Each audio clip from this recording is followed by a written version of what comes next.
Hello everyone, welcome to Anurima's makeover. তোমরা অনেকেই আমার কাছ থেকে এই মেকআপের টিউটোরিয়ালটা চেয়েছিলে, কিন্তু টাইমের জন্য আর আমার খুবই শরীর খারাপ থাকার জন্য করা হয়ে ওঠেনি। তো আজকে আমি এই মেকআপের টিউটোরিয়ালটা তোমাদের সঙ্গে শেয়ার করছি। প্রথমেই আমি আমার ফেসটাকে ক্লিন করে টোনার আর ময়শ্চারাইজার ইউজ করে নিয়েছি। দেন আমি একটা হুডার ওয়াটার জেলি প্রাইমার ইউজ করব। প্রাইমারটা ভালো করে ইউজ করে নিয়ে তারপর আমি আমার ফেসের স্পটগুলো কারেক্ট করব। প্রথমেই আমাদের স্কিনটা প্রিপারেশন করে নেওয়াটা খুবই ইম্পর্টেন্ট একটা ব্যাপার। তারপরেও এটা যেহেতু আমি বৌভাতের লুক শেয়ার করছি, এর আগে আমরা সারা বিয়েতে অনেক মেকআপ করে থাকি, আমাদের স্কিন ড্রাই হয়ে যায় একদম। তো আমি একদমই কম মেকআপ ইউজ করে এই লুকটা শেয়ার করছি তোমাদের সাথে। দেখো আমি আমার ফেসের স্পটগুলো কারেক্ট করে নিয়েছি। দেন খুব অল্প পরিমাণ ফাউন্ডেশন আমি ইউজ করব। দেন ফাউন্ডেশনটাকে ভালো করে ব্রাশের মাধ্যমে সারা মুখে ব্লেন্ড করে নিচ্ছি। দেন আমি ব্লেন্ডার ইউজ করব। আমার মনে হয় ব্লেন্ডার দিয়ে পুরো মুখে ইউজ করার থেকে ব্রাশে করে প্রথমে ইউজ করে নিয়ে ব্লেন্ডার ইউজ করলে ব্লেন্ডিংটা অনেক বেশি ভালো হয়।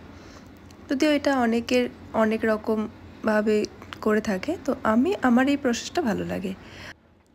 আর কনসিলার আমরা ডিরেক্ট ফেস ইউজ করব না, কনসিলারটা হাতে প্রথমে অ্যাপ্লাই করে নিয়ে ব্লেন্ডার দিয়ে আমরা অ্যাপ্লাই করব। তাতে কি হয়, আমাদের ক্রিজে অনেক কম প্রোডাক্ট যায় আর ক্রিজগুলো ভিজিবল কম হয়।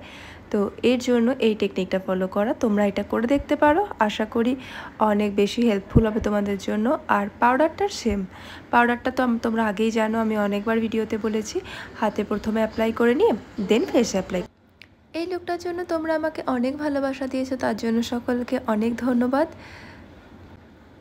আমি যেহেতু খুব একটা ক্রিম কন্ট্রোল ইউজ করতে পছন্দ করি না, তারপরেও মেকআপটা খুবই সিম্পল রাখার চেষ্টা করেছি। দেন তার জন্য আমি পাউডার কন্ট্রোল ইউজ করব। পাউডার কন্ট্রোল ইউজ করার পর পাউডার ব্লাশ ইউজ করব। আর ব্লাশ আর হাইলাইটার আমার তো সব থেকে ফেভারিট। তো ব্লাশটা আমার একটু বেশি ইউজ করতে খুব বেশি ভালো লাগে, তার জন্য ব্লাশটা ইউজ করব। ব্লাশটা কিন্তু আমরা শুধুই মাত্র গালে ইউজ করব না, গাল থেকে একদম আমরা উপরের দিকে ইউজ করব। ব্লাশার ইউজ করার পরে আমি সেটিং স্প্রে ইউজ করব। দেন আমি আই মেকআপে যাব। আমি এখানে আরবান ডিকের একটা সেটিং স্প্রে ইউজ করেছি।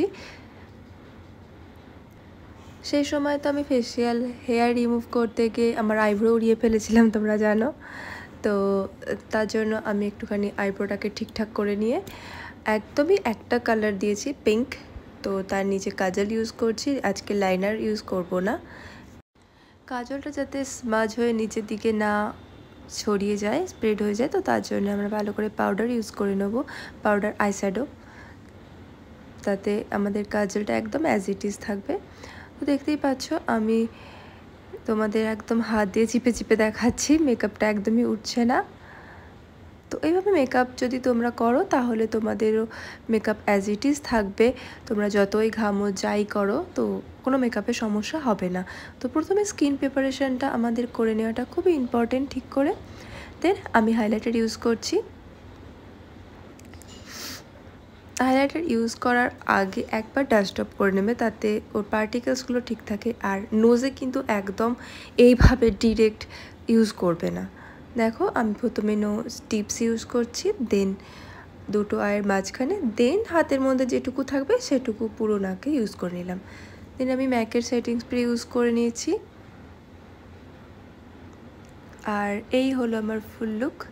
তোমরা এই লুকটা আগেও দেখেছো, আজকে এটা টিউটোরিয়াল দিলাম তোমার সঙ্গে। তাও আমাকে জানিও তোমাদের এই লুকটা কেমন লাগলো, যারা নতুন দেখছো।